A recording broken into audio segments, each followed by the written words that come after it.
Olá amigos, este é o Washington fora de horas da Voz da América, de facto a partir de Virgínia, que é aqui onde moro. Ainda não continuamos, ou melhor, ainda continuamos a trabalhar a partir das nossas casas, porque estamos a observar as medidas para evitar a contaminação pelo novo coronavírus, o vírus que provoca a Covid-19.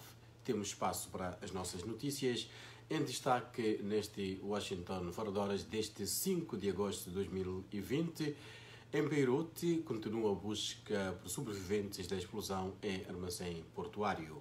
Bissau, a imprensa vai se calar por 24 horas na próxima quinta-feira, que é amanhã. No Ambo, em Angola, crianças morrem por desnutrição. Em relação à Covid-19, teremos a atualização do número de mortes em todo o mundo, que ultrapassam neste momento 700 mil, e também notícias de Moçambique, dando conta que a oposição neste país do Índico diz que as medidas do estado de emergência aumentaram a pobreza no país, numa altura em que Moçambique estuda o melhor cenário para retomar a vida no chamado novo normal, para conter a propagação da doença provocada pelo novo coronavírus, que é a Covid-19. Na África do Sul, a empresa estatal de energia Eskom tenta recuperar 220 milhões de dólares roubados por corruptos.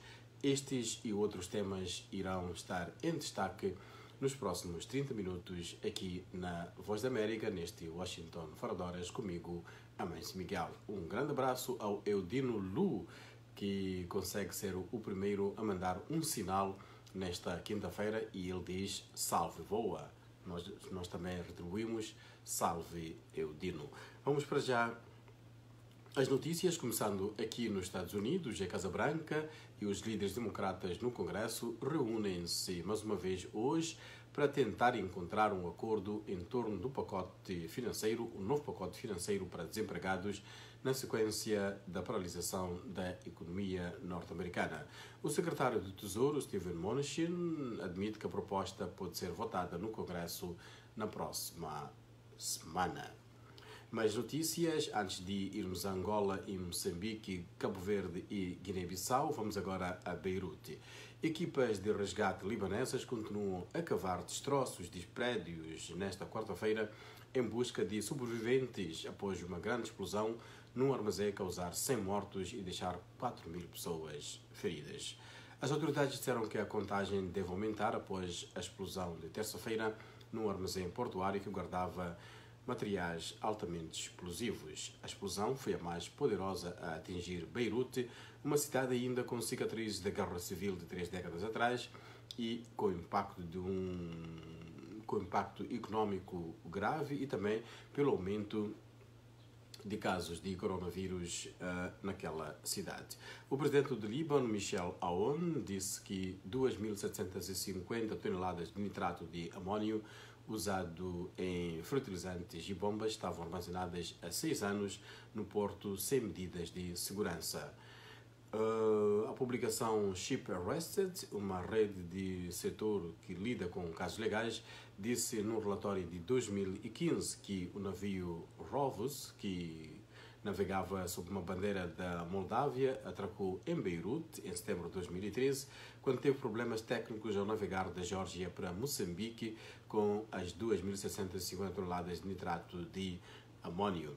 Após a inspeção, o navio foi proibido de navegar e logo depois foi abandonado pelos seus proprietários, levando credores a apresentarem ações judiciais. Investigações iniciais em relação a esta explosão, segundo apurou a agência de notícias Reuters, apontam a negligência como principal causa da mesma.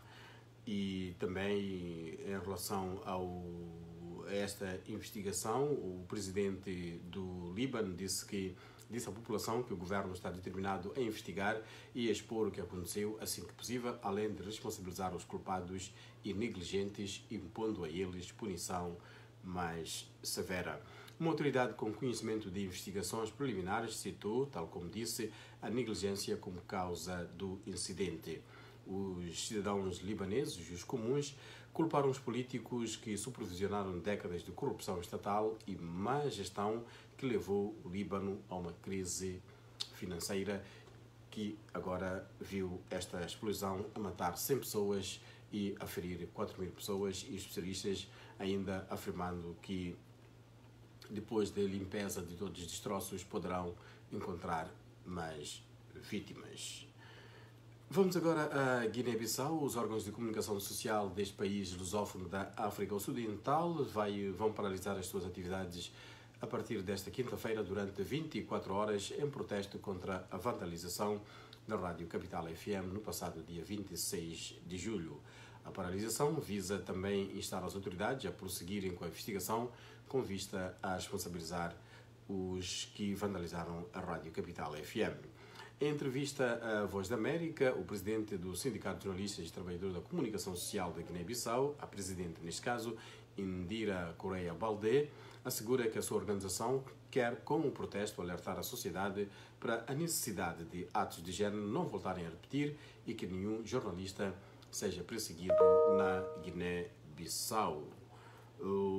Os diretores da Rádio Solmance, Casimiro Jorge Cajucá, e da Rádio Jovem Lassana Fati confirmaram a paralisação para salvar a democracia e a liberdade de imprensa na Guiné-Bissau. Fati disse que temos que colaborar porque a democracia e a liberdade de expressão estão em causa e a Rádio Jovem está disponível em paralisar, desde que seja a decisão do Sindicato de Jornalistas. Por seu lado, Cajucá afirma condenar sem reserva aquilo que aconteceu com a Rádio Capital FM, porque foi com a Capital hoje e amanhã pode ser com a Rádio Solmansi ou qualquer outra rádio do país.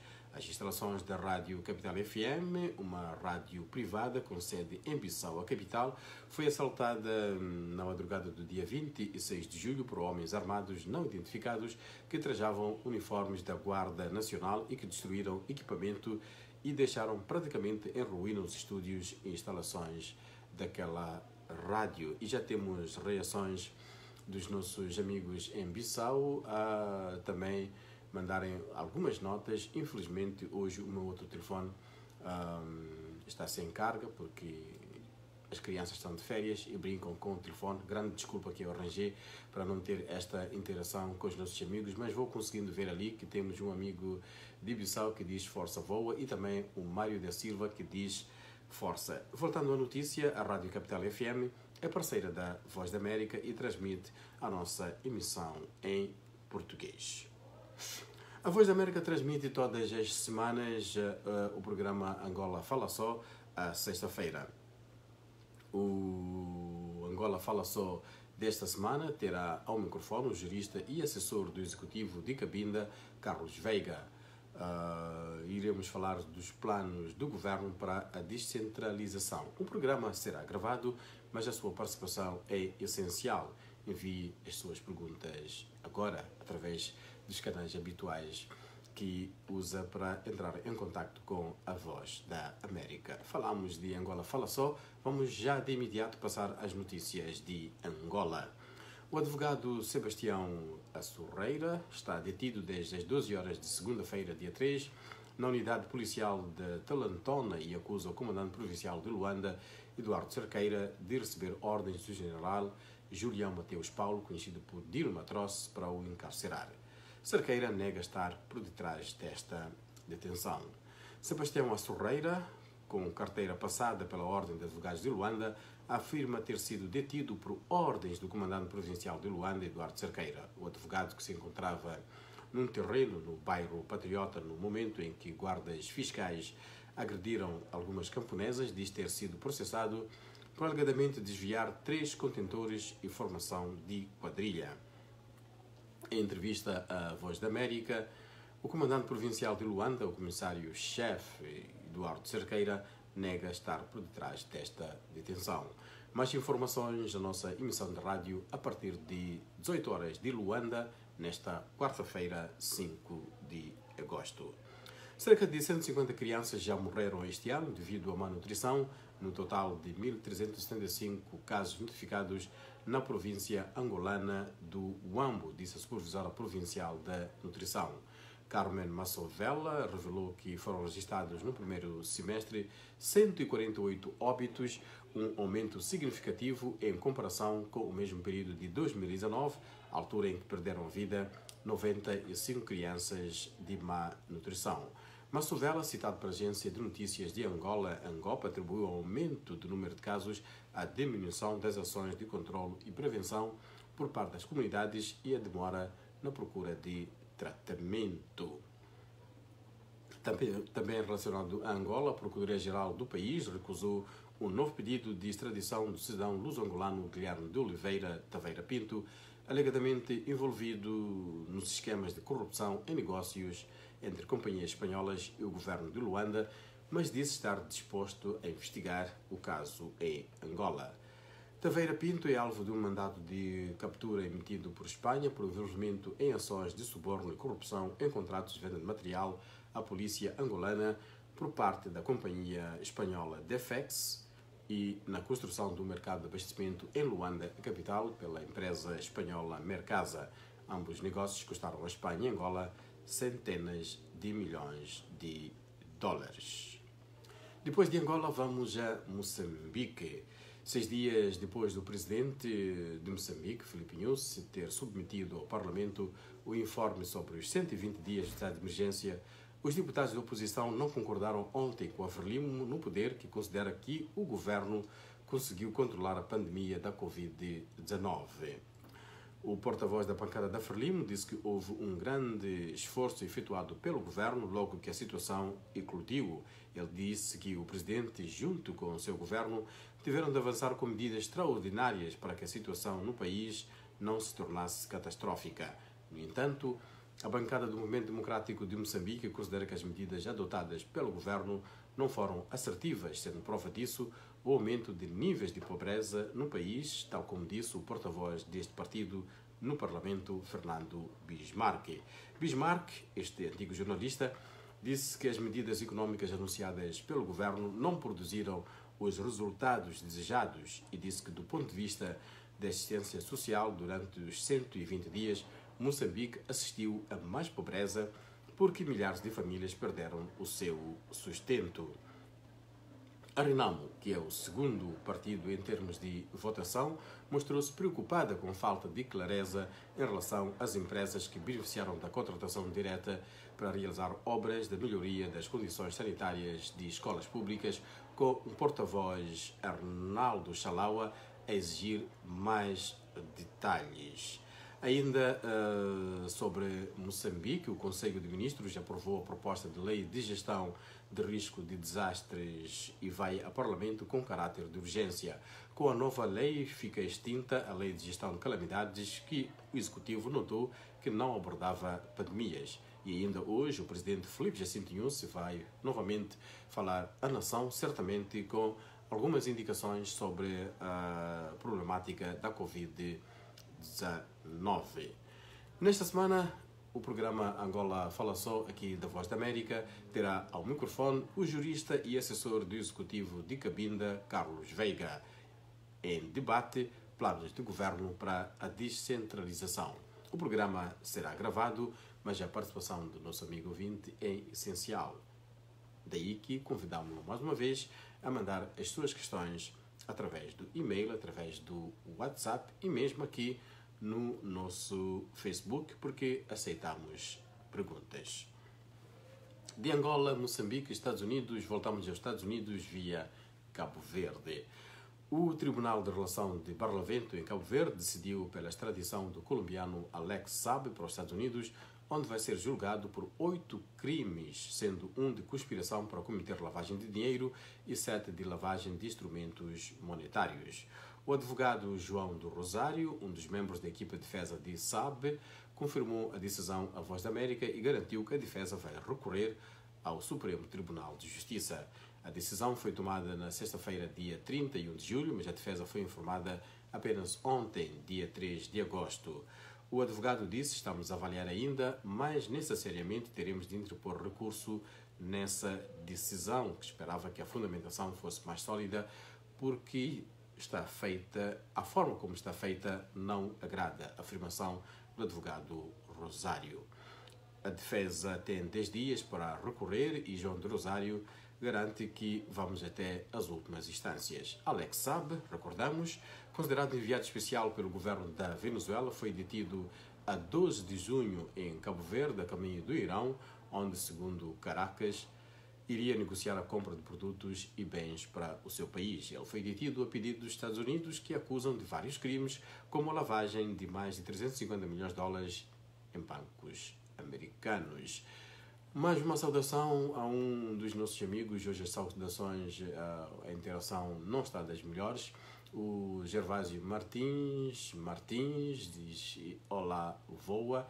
E também temos um amigo de Moçambique que o nome me escapa porque a mensagem ficou ali pelo meio. Diz que vai parar por volta das 20 horas, fala de Moçambique, para ouvir o Presidente da República. Uma notícia que já passámos aqui no nosso Washington fora do horas. Aliás, passámos já instantes quando falávamos que os deputados da oposição não concordam com a posição apresentada pela Frelimo no Parlamento, que diz que o governo respondeu muito bem à pandemia. A oposição questiona a forma como os recursos foram usados, com ajuste direto de somas que consideram serem elevadas. Este é o debate em Moçambique. Ainda nesta emissão voltaremos a falar da situação da Covid-19 pelo mundo, mas vamos agora com uma breve nota do Zimbábue.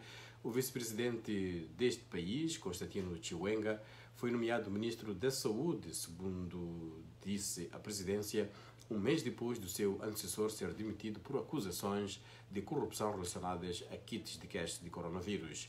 O ex-ministro da Saúde, Obadiah Moyo, é suspeito de conceder ilegalmente um contrato de 20 milhões de dólares para teste de coronavírus.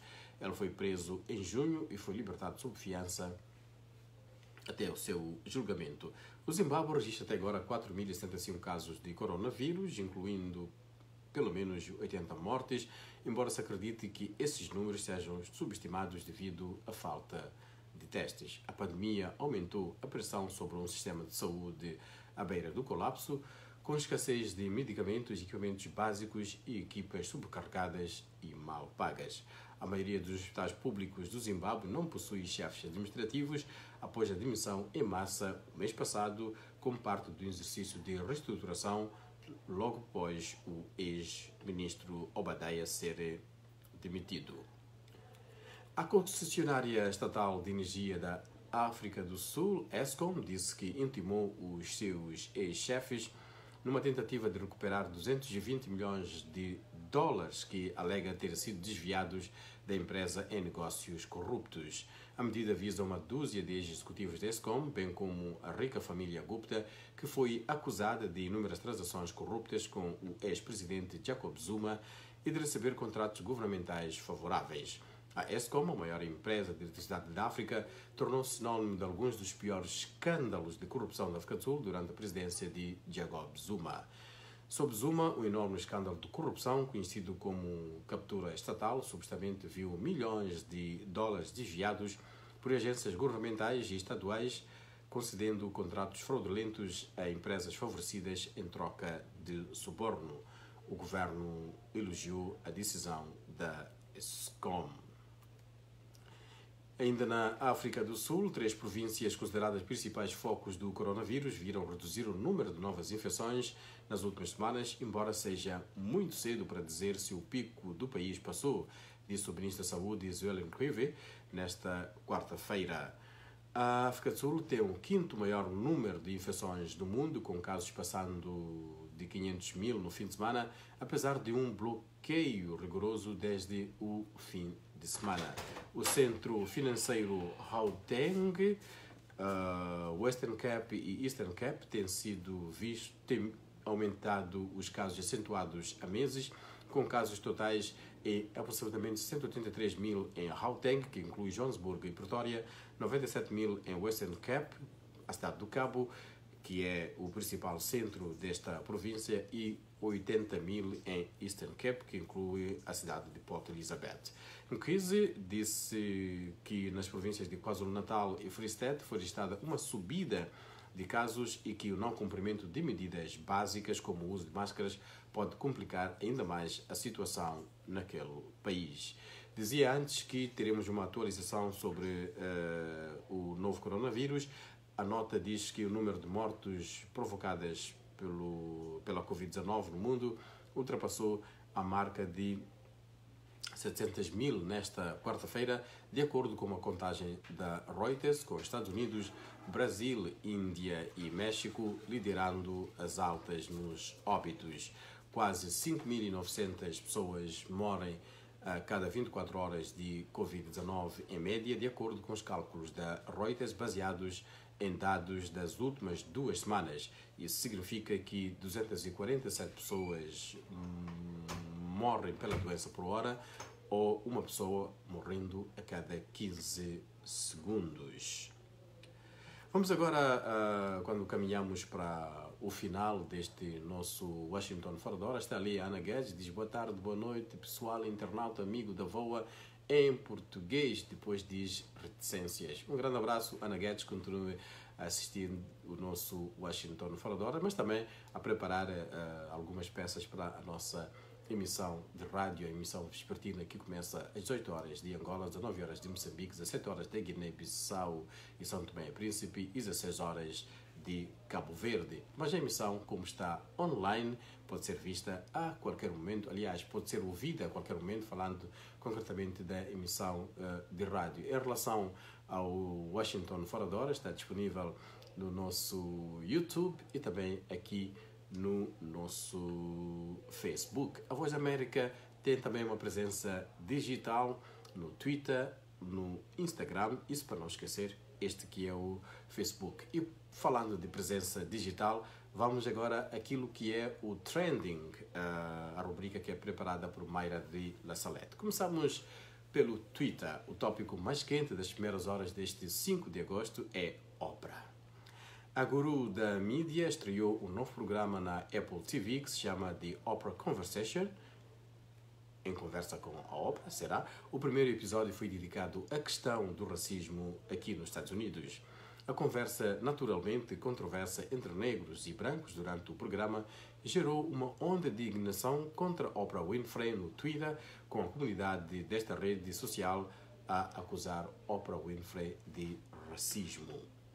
No Facebook, o post mais popular pertence a Michelle Obama, que publicou uma foto dela com o marido e as filhas em celebração do aniversário do ex-presidente Barack Obama, que completou ontem 59 anos. Este post teve mais de 33 mil partilhas, mais de 125 mil comentários e mais de 800 mil comentários. Que nos dera a Voz da América também, aqui em português, termos tantos comentários, mas chegamos lá de forma orgânica. Não somos pequenos, não. Logo a seguir, no ranking do trending desta rede social, está um post do presidente Trump, que publicou um link que noticia que a administração Trump vai dar 35 milhões de dólares para ajudar sobreviventes de tráfico humano.